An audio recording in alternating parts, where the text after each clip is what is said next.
Well, it's Groundhog Day. Again.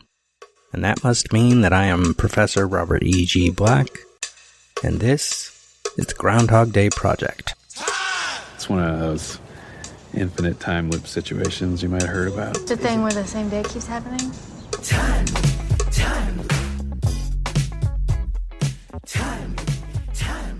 I wake up every day right here, right in Punxsutawney, and it's always February 2nd. The last revision is what counts, apparently. We're on minute 97 of Groundhog Day. We left off mid-sentence. Phil and Rita are in Phil's bed at the Cherry Street Inn. It is February 3rd. We shot 25 takes of this scene because we couldn't... the dialogue had to be, we thought, just perfect. Not too much, not too little. But 25 takes to get this dialogue right. And when they finally got it, we just kept honing it and changing it. And finally they got it right. We do a lot of rewriting on this set as well as improvise. Rita said last time, you said stay, so I stayed. And Phil said, I said stay, so you stayed. I can't even make now in this minute, Cully stay. She laughs at this. It is a good line. And the follow-up to it is fantastic. It is funny because he's like, I gotta check something. And he kind of shifts out of the bed without moving her. She's still on her side, facing his side. But he's like looking back at her. Stay. That's funny. This is fantastic humor, great writing, great performances by both of them. He looks actually excited by this stuff. She looks like she is sort of enamored with him. And I asked a question last episode about why is she here still? Why did she spend the night when professionally that's a bad idea? But not only why did she spend the night, after spending the night, why isn't she eager to get out of here and get back to the Pennsylvania hotel so she can present the illusion to Larry or to anyone, people from other stations who might spread rumors? Present the illusion that she stayed the night in her own room. She shouldn't be so casual here. However, in this moment, no, let's jump ahead a few seconds, then say in this moment, because he gets up, he goes to the window, the frost design that looks kind of like the shape of an eye watching him, by the way, it's gone. And when he looks outside, the street is covered in snow. If I remember right, this snow was real, right? It's the only real snow in the movie is this. They filmed this shot like it was one of the first things they filmed in early April. And the street couldn't have been covered with. Is that right? Am I misremembering something from Ramos's commentary? It's possible. I know there's only one scene in the movie where there's real snow. Is it this one? Well, this one or the final one. But they're basically the same shot. Just different context. Because they use fake snow for everything in the square. They use fake snow for the blizzard, the blocked road, all that stuff. That's another lucky break. We had actually had a great snowfall overnight one night, very late in this season. I think it was in April, and or maybe late March, and we adjusted the schedule so we would shoot the very last scene of the movie much earlier than we anticipated because the snow was so perfect. We didn't have to make any snow for that scene. There's no one out there. And he hurries back to the bed and jumps back in. It's like, they're gone. They're all gone. He gets back in the bed and he's facing her. He's like, do you know what today is? She says, what? And he's like, today is tomorrow. It happened. Which is... his delivery. This scene is actually kind of fantastic. I think almost every scene, but all three scenes of these two in his room are great. There's very different tones to them, very different things going on, but their performances are good. I believe that the impact of him saying, or the import of him saying it happened, that means something, and she understands it, even though she doesn't know what he's talking about. Why he's excited that today is tomorrow. And then after he says, it happened, he says, you're here. So take the moment when he's at the window. There's a musical cue. They're gone! They're all gone! And then he's back in bed with her. Do you know what today is? No, what? Today is tomorrow. And then he says, it happened. You're here. She says, I'm here. And as he starts to, kiss on her, the side of her head and, all over her face, it's magical. It's like taking the romantic gesture of her buying him and putting out her hand to get him. She bought his freedom from the time loop. He made her a fancy snow sculpture. It's temporary, but the process is what matters. The beauty is still there. Just like the movie. When you're watching it, it is temporary, but the beauty is still there. This is a magical moment, and so we accept it. We accept that she spent the night because she made the choice to spend the night, that she spent the night because it wasn't just, oh, I'm intrigued as a producer, and I gotta spend some time with this guy. It was more than that. She was intrigued as a producer, but that made her pay more attention to him, and what she's seeing is not the rough around the edges asshole who uses sarcasm as a weapon, the guy she was in the van with yesterday. This is a different person in the same body. But he's not that different. Like the collie stay, I gotta check something. Stay. He's still being funny, but it isn't hurtful funny. It's just fun. It's cute. And this moment is supposed to be taken as magical. Whatever you think caused the Connors loop. An unconscious universe reacting to this guy, or a god turning time against him. Even the curse. Even if you took Stephanie DeCastro's scene they never filmed, because they never intended to, they did write it to appease a producer. Even if that ex cursed him, he has become a better person, and that magic carries through.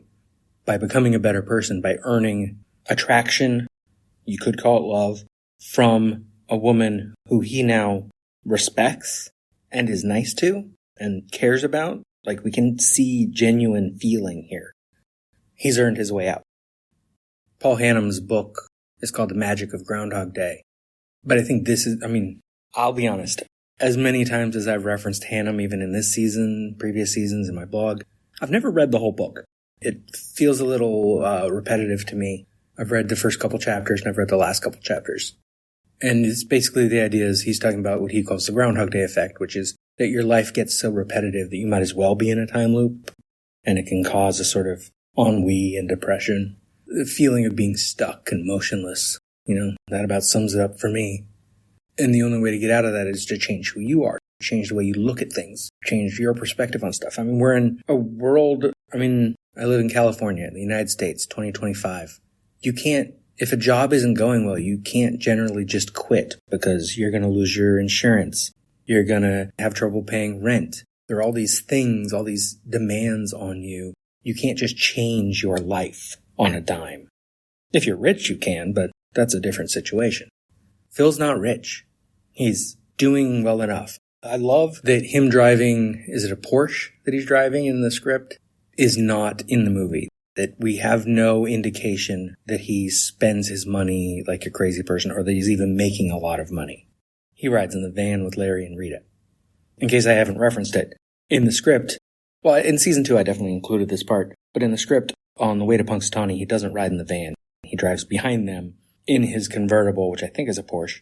For the record, in the final revision of the script, he is riding in the van, but talking on a cell phone about a job. In the third revision, he is still in his own car. It says, Phil is following close behind the van in a new Lexus coupe. His car has a bumper sticker that reads, "Weathermen like it sunny and moist." Even his car is an asshole. And he's got like a car phone in there, and he calls them in the van and makes jokes, and it's unnecessary detail, but I think also it would have been a little problematic because then he's not only a sexist, misogynist, egocentric ass, he's also rich. And we have seen that he's good at his job. He doesn't like his job, but he was good at his job. I think now he will enjoy his job more. I think his perspective has changed, and he has changed enough that he will appreciate it. He'll see it. It's important to be able to predict things because it helps you get through your day. Knowing what the weather is going to be helps you get dressed. It helps you be prepared. If you are dressed in the wrong way and it is too hot, it's going to be a problem all day. Everywhere you go, you're going to have to remember you were wearing a coat when you left this morning. You got to keep that coat with you, even though it's way too hot to put that coat on. If it's too cold, every time you're outside, it's going to feel wrong and it's going to be painful. It's going to be a problem. It's the whole reason that he is a weatherman in the first place. Danny Rubin, January 29th, 1990, was trying to figure out what day to set his loop on. And he looked in the calendar, and the very next holiday was Groundhog Day, and he remembered that that is about deciding whether or not the winter is going forward. So it made sense. Who goes into the small town for Groundhog Day? A weatherman. So his main character is immediately a weatherman because of the situation, and it's because a weatherman's fucking job is to predict the future. And Phil is immediately put into a position when he goes into the time loop where he can no longer predict the future. He doesn't have the power over what's going to happen until he does. The time loop has actually made him a better weatherman because he cares about more than just the numbers on the map on that blue screen. He cares more about just making a joke about the blizzard that's coming. Now he sees people impacted by a blizzard. He sees people's lives day to day in a place where the weather matters. Downtown Pittsburgh, I don't know where he lives, but if he lives in downtown, it's narrow streets, and if you're around the tall buildings, bad weather probably doesn't matter that much, because you're not going to feel the wind so much as in an open place like the town square in Woodstock, Illinois, pretending to be Punxsutawney. So, did they have sex? No. And that's a decision they made on the set.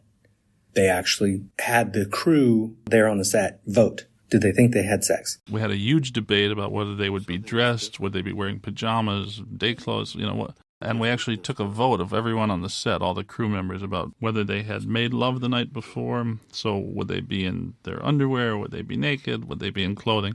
And the cast and crew voted that they had not yet made love and that they would still be in their clothes. It didn't matter that they had made love yet or not. I think the dialogue is already there to indicate it, but I don't remember how much of this dialogue is straight out of the script. Because he's like, you're here, I'm here. And he's kissing her, and she's like, Phil, why weren't you like this last night? She went back to his room expecting them to have sex, I think. And then she says, you just fell asleep. To be fair, one of the things I complained about Rita was the phrasing on this line, because it's, you just fell asleep or you went to sleep. Fell to sleep feels weird. Although what's weird is I think I've used it in a recent episode talking about this. I think last episode I said that.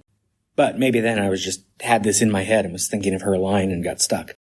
I don't think it's a good line, but I like the idea of what she's saying. Like, he wasn't coming on to her and trying to grope her and trying to kiss her last night. Well, he's not trying to grope her right now. He's just kissing her. Because he was tired. And he's got a great response. He's like, it was the end of a very long day. That's funny. That's perfect. This minute is great. Because it says so much about how he has changed, how she can see that he's changed. And it gives us this magical idea that this means something and there is potential here. And then the end of this minute is nice too, because he says, is there anything I can do for you today? He just woke up like a minute ago or 2 minutes ago, and he's asking what he can do for her. And she says, and I think she's still thinking about sex here, I'm sure I can think of something. And the minute ends before we get out of the bedroom, but we will be out of the bedroom next minute, and the movie's about to be done. And I'll probably have some final thoughts, so I'm going to keep this episode where it is. We're coming up on 15 minutes almost. I love this minute. I think it works so well. Is there a goof on the clock? Yes, but we'll talk about that next minute. Are the performances fantastic? Yes. Is the dialogue good? Yes. So, loving it. I guess my advice for you today is go do something for someone you love. It can be a small thing, or it can be a big thing. And if it's hard to pick specific things, just spend time with someone you love. Knew you were gonna say that.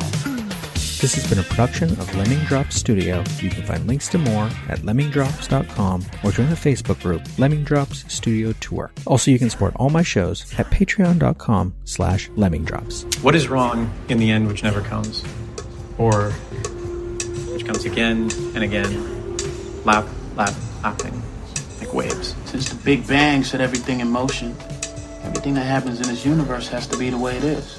Particles unfolding the way they're destined to. How do you sleep at night? You've never seen Groundhog Day? Yeah, you know Groundhog Day is not a documentary. Remember when Groundhog Day was just a movie?